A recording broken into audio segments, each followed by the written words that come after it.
pagbebenta ng iba't ibang produkto ng baler, pinagkakakitaan ng isang Tarlaqueña. Sundan sa report.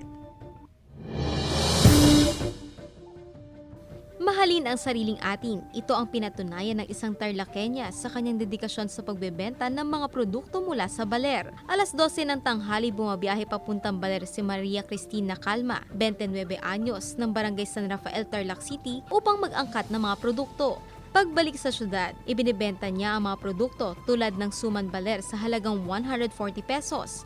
Ang bukayo na 25 piso kada piraso, buko roll at buko pie na nasa 150 pesos. Maging ang mga coco pole na ito na umaabot sa 5 talampakan ng taas. Maliban po sa pagkaangkat ng Aurora products, nag-aangkat din po ako ng Kabanatuan Longganisa.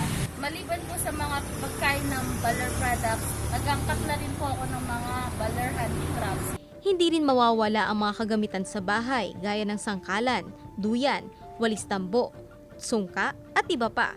Katuwang ni Cristina sa negosyo ang asawa na si Michael at aniya, malaking tulong ito sa pagpapalaki ng dalawa nilang anak. Ito po ang pinaka-main source of income namin ng aking pamilya.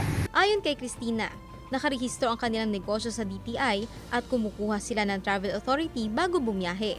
Para kay Cristina, baler is the key dahil tiyak na maipagmamalaki ang mga produkto nitong natatangi. Trace De Leon, Balitang Amyanan.